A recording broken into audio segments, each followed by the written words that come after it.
নমস্কার। কোচবিহার সিকনের পক্ষ থেকে সমগ্র কোচবিহারবাসীকে জানাই শুভ শারদীয়ার আন্তরিক প্রীতি ও শুভেচ্ছা। আমরা আজ এখানে সিকনের আড্ডাঘরে বসেছি। এই যে দুর্গাপুজো, সেই দুর্গাপুজো উপলক্ষে গানে, কবিতায়, গল্পে আমাদের আড্ডাকে এগিয়ে নিয়ে যেতে এবং আপনাদের সাথে বিভিন্ন বিষয় শেয়ার করবার জন্য। তা আমি প্রথমেই পরিচয় করিয়ে দিচ্ছি। আমার পাশে রয়েছে আর্কাইভের প্রতিষ্ঠাতা এবং সভাপতি শ্রীযুক্ত ঋষিকল্প পাল। সঙ্গে রয়েছেন বাচিক শিল্পী শ্রীমতী পিয়ালি চক্রবর্তী, আর সঙ্গীতে রয়েছেন সঙ্গীত শিল্পী পূজা চৌধুরী। নমস্কার। তাহলে আজকে আমাদের আড্ডা পূজার বৈঠকি আড্ডা, শারদীয়া আগমনীর আড্ডা। তা সেই আড্ডায় দুর্গাপুজো তো আছেই। দুর্গাপুজো মানে বাঙালির শ্রেষ্ঠ উৎসব। এবার এই উৎসব উপলক্ষে একটা গোটা রাজ্য বা একটা বাঙালি কেমন যেন একটা মানে প্রবীণ থেকে নবীন সবাই মিলে একটা মেতে ওঠে, এবং শুধু মেতে ওঠা না, এই বিষয়টির সাথে রুজি রোজগার সব কিছুই জড়িত। তা সেই পুরাতনই যে দুর্গাপুজো আর এখন আমরা যে দুর্গাপুজোটা দেখছি, সেই দুর্গাপুজো দুটোর মধ্যে পার্থক্য তোমার কি চোখে পড়ে? তুমি যেহেতু ইতিহাসের সব কিছু ঘাটছো, কোচবিহারের ইতিহাস সম্বন্ধে অনেক কিছু নাড়াচাড়া করছো, তা সেই হিসাবে আগের দুর্গাপুজো এবং এখনকার দুর্গাপুজো, আগের দুর্গাপুজো আর এখনকার দুর্গাপুজোর মধ্যে যেটা মূল পার্থক্য লক্ষ্য করা যায় তা হলো, আগে তো দুর্গাপুজো মূলত ধর্ম এবং আধ্যাত্মিকতা কেন্দ্রিক ছিল। একদম। এখন ক্রমশ সেটা দুর্গাপুজো থেকে দুর্গোৎসবে পরিণত হয়েছে। যার ফলে যেরকম বললে আর কি, যে শুধুমাত্র রুজি রোজগার বা অন্যান্য কিছু তার সাথে জড়িত। ফলে পুজোর সাথে সংস্কৃতি, রুজি রোজগার তো বটেই, এছাড়াও আরও অন্যান্য বিবিধ বিষয়, বিনোদন, তার সাথে সাহিত্য, সংস্কৃতি সমস্ত কিছু যেন জড়িয়ে গেছে এবং সেটা ক্রমশ বিকাশ লাভ করছে। আগেও ছিল তা, কিন্তু আগে মূলত ধর্ম এবং আধ্যাত্মিকতা কেন্দ্রিক ছিল। এখন কিন্তু সেই গণ্ডিটা পার হয়ে আরো বহুদূর চলে গিয়েছে পুজো। অর্থাৎ পুজো আগে ছোট থেকে এখন বৃহৎ পরিসরে, অর্থাৎ পরিসর তো এমনি বেড়েইছে এবং তার দিকগুলো অনেক বৈচিত্র্য বেড়েছে। পুজো কেন্দ্রিক যে বৈচিত্র্য সেটা অনেকটাই বেড়েছে এবং সেই বৈচিত্র্যের কারণেই আমরা আজ বোধহয় টিভির সামনে আড্ডা দিতে বসেছি। তা দুর্গা পুজো যখন, তা প্রথমে মা দুর্গাকে আবাহন জানিয়ে বা মা দুর্গার স্তব গান করে একটা গান হোক। আমি পূজার কাছে চলে যাচ্ছি। পূজা কি শোনাবে আমাদের? আমি শোনাচ্ছি ভবানী দায়ানী। ঠিক আছে।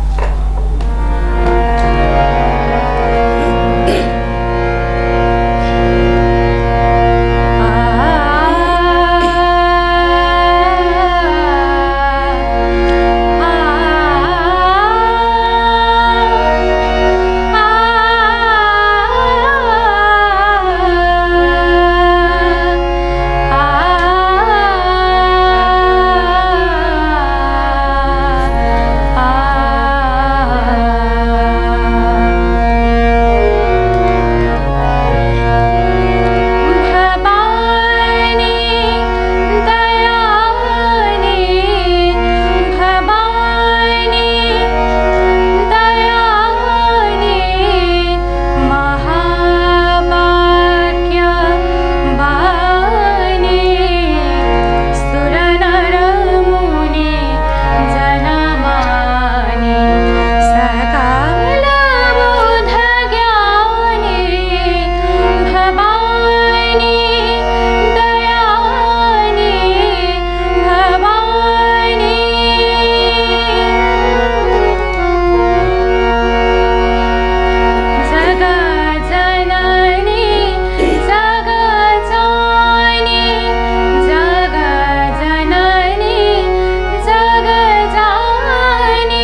গানগুলো ধরো মহালয়ার গান থেকেই আমাদের মনে সেই ছোট থেকে প্রতিটি বাঙালির বোধহয় মনে সে যে দুর্গাপুজো এই সময় আসবে এবং তাকে ঘিরে যে পুজোর গান বা পুজোর গান একটা বিশেষ ব্যাপার। আগে তো সেই রেকর্ড প্লেয়ার বা লতা মঙ্গেশকর মান্নাদের সেই আমল থেকেই পুজোর গান, পুজো সংখ্যা পুজোর গান মুখিয়ে থাকতেন সকলে, অপেক্ষা করতেন। মানে আমরা ছোটরাও থাকতাম কবে পুজো সংখ্যা আসবে আমরা পড়বো। মানে একেবারে যে হারিয়ে গেছে তা নয়, এখনো পুজোতে সিনেমা রিলিজ হচ্ছে, গান হচ্ছে, পুজোর সংখ্যাও বের হচ্ছে, একদম পড়ছে। বাচ্চারা যে এখনো পড়ছে না তা কিন্তু নয়, পড়ছে। আসলে আগে তো এতটা সহজলভ্য ছিল না, বিশেষত গান, যার ফলে এখন যেহেতু গান মোবাইলে শোনা যায়, অন্য অন্য জায়গাতেও শোনা যায়, টিভিতে শোনা যায়, যার ফলে কি তার যে একটা উন্মাদনা যে কবে বেরোবে সেটা সহজলভ্যতা থাকবার পর আর কি সেটা কমে গেছে হয়তো, কিন্তু এখনো অবশ্যই আছে, এবারও বেরিয়েছে শুনেছি। একদম। আর কি আগে আমরা পুজোর গান শুধু শুনতাম, এখন দেখছি এই যে শোনা আর দেখার মেলবন্ধন, সেটা আমি মনে করি সেটা অগ্রগতির একটি ধাপ আর কি, এটাই।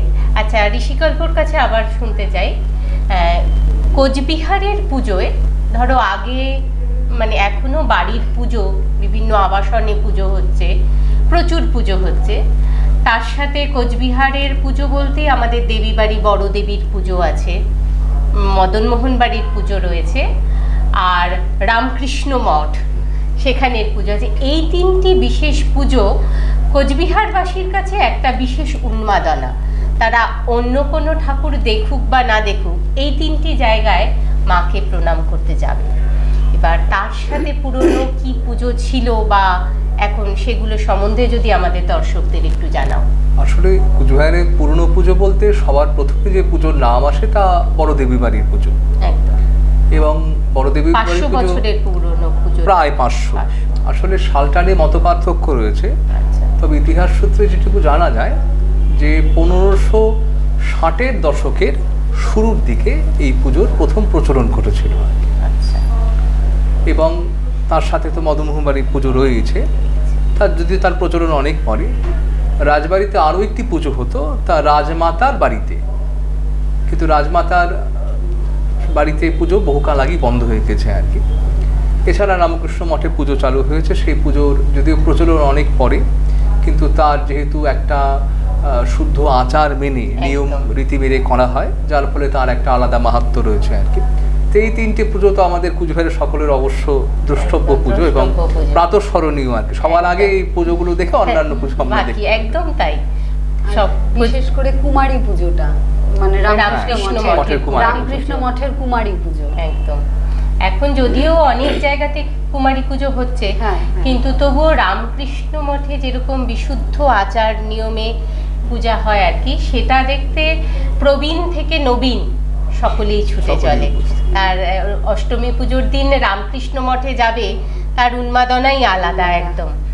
আর প্রাচীন পুজো এছাড়া আরো কিছু পারিবারিক পুজো ছিল কোচবিহারে। আচ্ছা, তার মধ্যে শহরের মধ্যে আমরা দেখতে পারি মোটামুটি 16টি পুজো 1949 সালের আগে হতো, অনেক আগে। হ্যাঁ, কোচবিহার শহরের মধ্যে।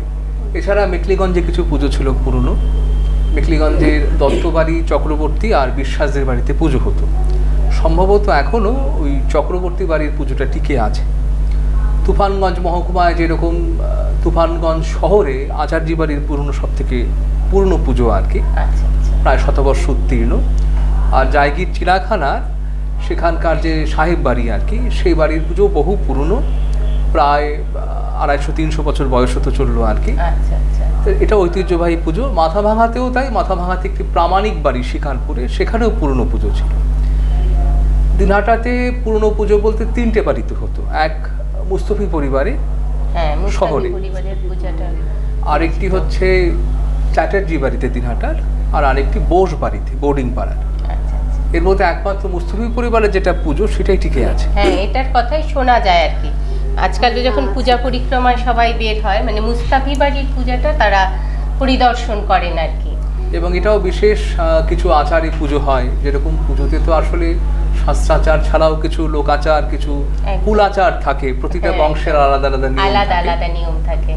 এই পুজোগুলোর মধ্যে বর্তমানে উৎসববাড়ি পুজোর সব থেকে পুরনো পুজো, রাজবাড়ির পুজোর পরে আর কি, এর উদ্ভব 1665 সালে।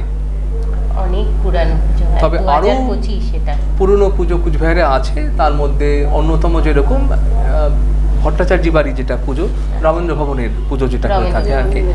রবীন্দ্র ভবনের পুজোটার প্রচলন বা সূচনা কুচবিহারে না হলেও এটা কিন্তু কুচবিহারের অন্যতম পুরনো পুজোর মধ্যে একটা। এই পারিবারিক বেশ কিছু পুজো কিন্তু অধিকাংশ বন্ধ হয়ে গেছে এখন।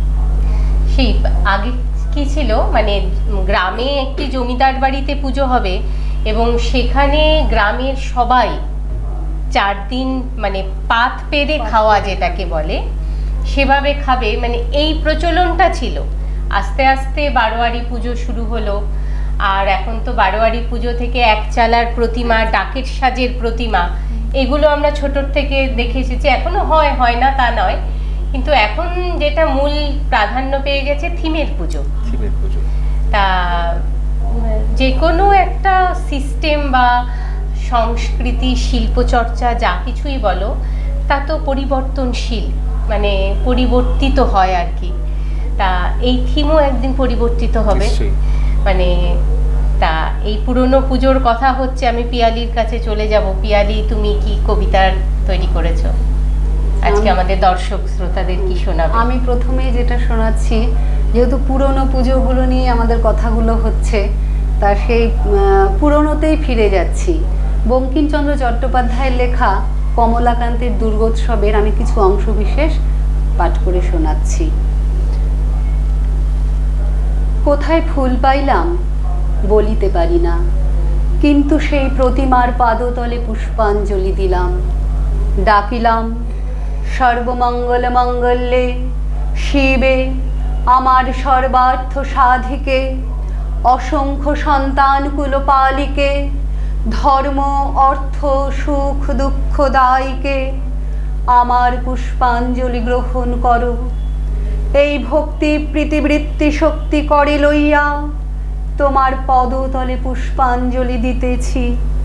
তুমি এই অনন্ত জলমণ্ডল পরিত্যাগ করিয়া এই বিশ্ববিমোহিনী মূর্তি একবার জগৎ সমীপে প্রকাশ করো।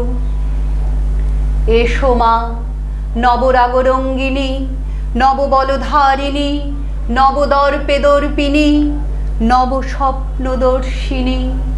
এসো মা গৃহে এসো, 6 কোটি সন্তানে একত্রে এককালে 12 কোটি করজোর করিয়া তোমার পাদ পদ্ম পূজা করিব। 6 কোটি মুখে ডাকিব মা প্রসূতি অম্বিকে, ধত্রী ধরিত্রী ধন ধান্য দায়িকে, নাগাঙ্ক শোভিনী নাগেন্দ্র বালিকে, শরৎ সুন্দরী চারুপূর্ণ চন্দ্র ভালিকে। ডাকিব সিন্ধু সেবিতে, সিন্ধু পূজিতে, সিন্ধু মথনকারিণী, শত্রুবধে 10 ভুজে 10 প্রহরণ ধারিণী, অনন্তশ্রী অনন্ত কালস্থায়িনী। শক্তি দাও সন্তানে, অনন্ত শক্তি প্রদায়িনী। তোমায় কি বলিয়া ডাকিব মা, এই 6 কোটি মুন্ড ওই পদপ্রান্তে লুণ্ঠিত করিব। এই 6 কোটি কণ্ঠে ওই নাম করিয়া হুঙ্কার করিব। এই 6 কোটি দেহ তোমার জন্য পতন করিব। না পারি তো এই 12 কোটি চক্ষে তোমার জন্য কাঁদিব। এসো মা গৃহে এসো, এসো মা গৃহে এসো, এসো মা গৃহে এসো। या देवी सर्वभूतेषु बुद्धिरूपेण संस्थिता, नमस्तस्यै नमस्तस्यै नमस्तस्यै नमो नमः। या देवी सर्वभूतेषु शक्तिरूपेण संस्थिता, नमस्तस्यै नमस्तस्यै नमस्तस्यै नमो नमः। या देवी सर्वभूतेषु दयारूपेण संस्थिता, नमस्तस्यै नमस्तस्यै নমস্তস্যৈ নমো নমঃ। বাহ, এই কবিতা এবং এই স্তোত্র এগুলো শুনলেই মানে মন ঠিক নিজের থেকেই মা দুর্গার চরণতলে তার কাছে প্রণতি জানাতে সেই যে একটা আকুতি ভেতরে তৈরি হয়, এটা নিশ্চয়ই সমস্ত বাঙালিরই তৈরি হয় আর এবং আবহ সৃষ্টি করে। একদম আবহ সৃষ্টি মানে করে। এটা দিয়ে যেন আমাদের অসম্পূর্ণ মায়ের আবাহনটা অসম্পূর্ণ। একদম দিদি যেরকম বললেন, এটা খুব মজার জিনিস ইতিহাস প্রসঙ্গে, যে আমরা যে দেবী দুর্গার যে রূপ দেখি, যেমন দশপ্রহরণধারিণী, এবং সেই রূপ কিন্তু আস্তে আস্তে এই পুজোর মতনই বিবর্তিত হয়েছে। একদম প্রথমে যে দেবী দুর্গাকে পাওয়া যায় তার কিন্তু এতগুলো হাত এবং এভাবে অসুর ছিলেন না সেখানে। সেই দেবী দুর্গার প্রথম আমরা পাচ্ছি দুর্গাকে যখন মহিষমর্দিনী হিসেবে, তখন কিন্তু দেবী মহিষ নামক অসুরকে তিনি মর্দন করছেন। আস্তে আস্তে সেটা বিবর্তিত হলে মহিষাসুর মর্দিনী। ওই জন্য পুরনো যদি দেখি আমরা মূর্তি দেখব, লক্ষ্য করে এখন যেরকম দেখি কাঁটা মহিষ থেকে একজন মানবের আকৃতি বেরিয়ে আসছে, এটা আবার পরে বিবর্তিত হয়েছে। ঠিক তেমনি আমাদের দেবী বাড়ির পুজো, এককালে দেবী সপরিবারে যেরকম আমরা এখন দেখি, প্রাচীনকালে দেবী কিন্তু সপরিবারে পূজিতা হতেন। দেবী বাড়ির পুজো কিন্তু আজও সেই রেওয়াজ, আজও কিন্তু দেবী বাড়ির পুজো কিন্তু মানে যে মূর্তিটা সেখানে বাঘ আছে এবং সিংহ আছে, মানে জয়া বিজয়া সাপ একদম অন্যরকম। এটা তো স্বপ্নে পাওয়া, সেই রূপটাকে ধরে রেখেছে। আর এক্ষেত্রে তুমি যেটা বললে যে রূপের বিবর্তন, এক্ষেত্রে আমি বলি যে যখন মহিষাসুর যে ব্রহ্মার বরে তো তিনি অজেয়, তাকে কেউ বধ করতে পারবে না, কোনো পুরুষ করতে, কোনো দেবতা পারবে না। তখন সম্মিলিত শক্তিপুঞ্জ থেকে নারী তৈরি হলো, দেবী মা দুর্গা তৈরি হলেন, এবং 9 দিন সেই যে ভয়ঙ্কর যুদ্ধ হলো, তারপরে কিন্তু মহিষরূপী ছিলেন, মানে আমি যেটা পৌরাণিক কাহিনীতে যেটা পড়েছি আর কি, মহিষকে বধ করলেন। বধ করার সাথে সাথে সে তো অমর, তাকে তো মারা যায় না, সে রূপ পরিবর্তন করে অসুর হলো। তাহলে সেইখান থেকেই মহিষের পেট থেকে মহিষাসুর আসলো। এখন মহিষটা নিচে থাকে, মহিষাসুরটাই মূল আর এই রূপটাই বেশি দেখি আমরা। আবার কালিকা পুরাণে এক জায়গায় বলা আছে যে মহিষাসুর হচ্ছেন শিবেরই এক রূপ, তিনি চন্দ্রশেখরের এক রূপ, এবং শিব বলছেন সেখানে যে আমি মহিষাসুর হয়ে তোমার হাতে বধ হয়েছি, আমি আবারও এভাবে জন্মগ্রহণ করবো, কারণ এটা দেবীর লীলা আর কি। একদম তাই। এই সব কিছুর পেছনেই তো অনেক পৌরাণিক কাহিনী আছে, এক রকম ভাবে লিখেছে। সেজন্য দেবী বাড়ির যে মূর্তি আর কি, মহিষাসুরের যে মূর্তি, মহিষাসুরও কিন্তু সেখানে ত্রিনয়ন, এটা বিশেষ জিনিস। মহিষাসুরও ত্রিনয়ন। আচ্ছা, আমরা গল্প শুনবো, আরো অনেক গল্প আছে আমাদের, তার আগে একটা গান হয়ে যায়।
গানের লিরিক্সটা দুর্গে দুর্গতি হারিণী, মানে আমাদের যত খারাপ লাগা, প্রত্যেকের জীবনের অনেক কষ্ট আছে, আমাদের এই যে বিশ্বাস, সেই বিশ্বাস থেকেই তো এত বড় দুর্গোৎসব, যেটা একটা বিশাল বড় একটা বিষয় আর কি।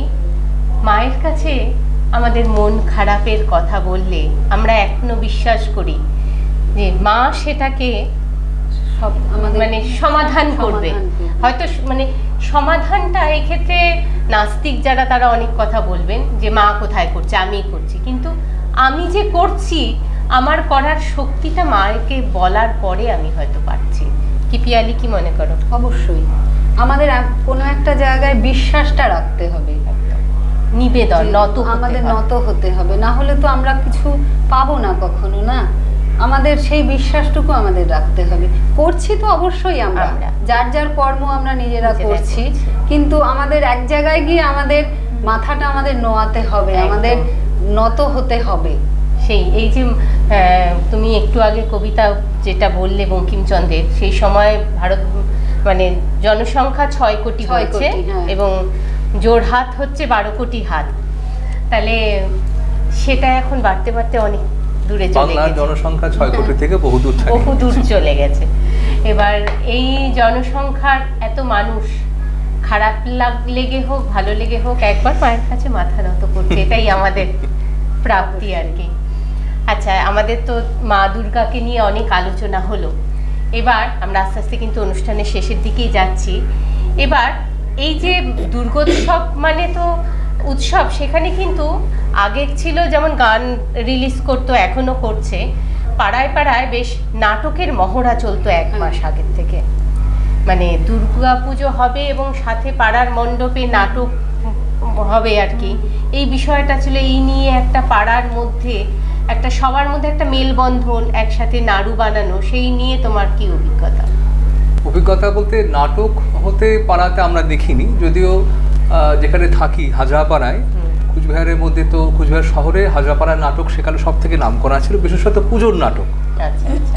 এবং বহু দিকপাল শিল্পীরা সেখানে আসতেন, যারা একসময় স্টার মিনর্ভাতে অভিনয় করেছেন বা এই জাতীয় থিয়েটারে, তারাও হাজরাপাড়াতে এসে অভিনয় করেছেন নাটকে। আরও একটি বিষয় দিদি, সেটা হলো পুজোর সময় নাটক ছাড়াও আরও কিছু উল্লেখ করছে, তা হচ্ছে পুজোর কিন্তু বিভিন্ন রকমের খাওয়ার, একদম যেরকম নাড়ু বললেন, বেশ মনে পড়ছে গোবরাছড়ায় যে মুস্তফি বাড়ির পুজো হতো, ওদের এক বিশেষ ধরনের মিষ্টি দরবেশ তৈরি হতো এই পুজোর জন্যে। এছাড়াও বামুনহাটে লাহিড়ী এবং ভাদুরী বাড়িতে পুজো হতো, এবং গ্রামে গঞ্জে কিন্তু বেশ কিছু ধনী বাড়িতে পুজো হতো। কম বেশি প্রতিটি বাড়িতেই এই বিশেষ ধরনের খাওয়ার কিছু রেওয়াজ ছিল এবং এখনো আছে। হ্যাঁ, যার ফলে আর এখন তো খাওয়ার রেওয়াজটা ধরনটাও বদলে গেছে, কিন্তু খাওয়া আছে। মানে এই পুজো উপলক্ষে যে বিভিন্ন রকমের খাওয়া দাওয়া সেটা আছে, ধরনটা বদলে গিয়েছে এটাই। আচ্ছা পূজা, তুমি তো কোচবিহারের পুজো বেশি দিন হলো দেখছো না, তোমার কিরকম মনে হচ্ছে? তোমার সেই গ্রাম মানে হলদিবাড়ির থেকে এসে এখানকার বলতে মানে আমাদের হলদিবাড়িতে যেটা গ্রামের পুজো, ওখানে মানে এই থিম পুজোটা অতটা প্রচলিত নয় আর কি, কিন্তু মানে কোচবিহারে যেটা দেখছি মানে খুব সুন্দর সুন্দর থিম পুজো দেখতে পাচ্ছি। পুজো ওটা একটা নতুন জিনিস দেখতে পাচ্ছি আর কি। একদম। আচ্ছা পিয়ালির কাছে আবার চলে যাই, আমাদের দর্শকদের আরেকটি কবিতা শোনাও দেখি। তুমি একটু আগে বললে না যে মায়ের কাছে আমরা মাথা নত করি, তা আমরা মায়ের কাছে মাথা নত করি, কিন্তু আমরা চারপাশে আবার যে ধরনের ঘটনাগুলো দেখতে পাই, সেই ঘটনাগুলো তখন মনে হয় আমরা যেই মাকে দেবী রূপে পুজো করছি, সেই মানে দেবী রূপে যে নারীকে আমরা পুজো করছি, আবার সেই নারীকেই আমরা কষ্ট দিচ্ছি, মানে এক শ্রেণীর কষ্ট দিচ্ছে কিছু লোক। তা সেটাই মনে করো যে এখানে একটি কবিতা আছে মধুবনী চ্যাটার্জির লেখা অহং দুর্গে। তাই অহং দুর্গের শেষ লাইনটুকু আমার বেশি ভালো লাগে, যে এখানে উনি লিখেছেন যে এক পক্ষ নয়, দুই পক্ষ নয়, প্রত্যেকটি পক্ষই হোক নারী পক্ষ হয়ে থাকুক, জেগে থাকুক নারী পক্ষ হয়ে। তা সেই জন্যই আমি এই কবিতাটি বলছি। যে নারীর পিতৃ পরিচয় নেই, গোত্র বর্ণ কুল নেই, স্বামী নেই, সন্তান নেই, নারী এক ভয়ানক অন্ধকারের বুকে সদর্পে দাঁড়িয়ে সুতীব্র ঘোষণায় বললেন, আহম দুর্গে। প্রতিষ্ঠিত হলো তার পরিচয়। মহাকাল আনত শিরে তাকে বন্দনা করলেন, গ্রহণ করলেন তাকে মেঘে বিদ্যুতে, আলোয় অন্ধকারে, শুভে অশুভে, জীবনে মৃত্যুতে। যে মেয়েটি পরিচয়ের চাল চিত্র নিয়ে চলে সমাজের অন্ধ গলিতে, অমুকের কন্যা, তমুকের স্ত্রী, কুল বর্ণ গোত্রে গড়া, প্রতিদিন প্রতিদিন তার আঁচল ছেড়ে, প্রতিনিয়ত তার নিথর হাতের ভাঙা শাখায় পরাজয়ের গ্লানি গুমড়ে ওঠে। তার খণ্ডিত দেহের ওপর মহাকাল আত্মবিলাপ করেন, জাগো জাগো জাগো বলে। কে জাগবে? কার হবে অকাল বোধন? অতৃপ্ত পিতৃকুল দুচোখ ভরে দেখুক, জেগে উঠেছে মেয়ে। তার কুল গোত্র পণ্যকে পদদলিত করে, সমাজের কাঠামো ভেঙে, সম্পর্কের চাল চিত্র ছিঁড়ে বেরিয়ে আসছে ভয়ঙ্করী, উদযাপন করতে তার অস্তিত্বকে। মহাকাল আনত শিরে তাকে প্রশ্ন করবেন, কে তুমি? রণদুন্দুভির তালে কালোর বুকে আলোর প্লাবন এনে অনন্তের দিকে তার ত্রিনয়ন মেলে সে ঘোষণা করবে, আহম দুর্গে, আহম দুর্গে। কেবল এক পক্ষ নয়, দুই পক্ষ নয়, সমস্ত পক্ষ কাল জেগে থাকুক দেবী পক্ষ হয়ে। সমস্ত পক্ষ কাল জেগে থাকুক দেবী পক্ষ হয়ে। বাহ, খুব সুন্দর এবং কি গভীর মর্মার্থ। যে ওটাই যে মানে যেই দেবীকে আমরা পুজো করছি, তাই তো হচ্ছে চারপাশে, মানে আমরাও সেটাই চাই যে সমস্ত পক্ষকাল দেবী পক্ষ হয়ে থাকে থাকুক। এবং যে নারী, যে মা, সেই তো কন্যা, সেই স্ত্রী। তাহলে এই যে জননী, জায়া, ভগিনী, এদেরকে যদি আমরা সম্মান দিতে না পারি, তাহলে তো এই যে সংসার, তার অস্তিত্বই বিনাশ হয়ে যাবে। তাই সকলের মধ্যে সেই সুমতি ফিরে আসুক, এই কামনায় আজ এই আগমনীর বৈঠকে রইল আপামর জনসাধারণের প্রতি, যে সকলে নারীকে মানুষ হিসাবে ভালোবাসুক। কি ঋষিকল্প? অবশ্যই, একদম তাই। এবং আমরা আস্তে আস্তে অনুষ্ঠানের শেষে চলে এসেছি। তুমি একটি ছোট গানের 2 লাইন দিয়ে আমাদের অনুষ্ঠানের শেষে শেষ করো। একদম। তুমি যেটা আগে বললে যে আগে যেটা ছিল পুজোর সময় বিভিন্ন অ্যালবাম রিলিজ হতো গানের, তো আমি সেরকমই একটা অ্যালবাম থেকে ওই পুজোর গান যেটা আধুনিক একটি বাংলা গান গাইছি।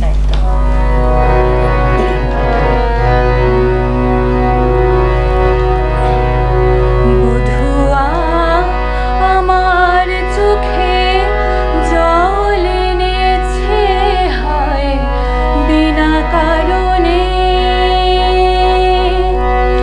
বধুয়া আমার চোখে জল এনেছে হয় বিনা কারণে।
সমগ্র কোচবিহারবাসী এবং সিকনের দর্শকদেরকে জানাই শুভ শারদীয়ার আন্তরিক প্রীতি ও শুভেচ্ছা। সবাই আনন্দ করে ঠাকুর দেখুন, প্রচুর বেড়ান, সাজগোজ করুন, খাওয়া দাওয়া করুন এবং সুস্থ থাকুন। সবাইকে আবার শারদীয়ার শুভেচ্ছা জানিয়ে আজকের এই বৈঠক আমরা এখানেই শেষ করছি।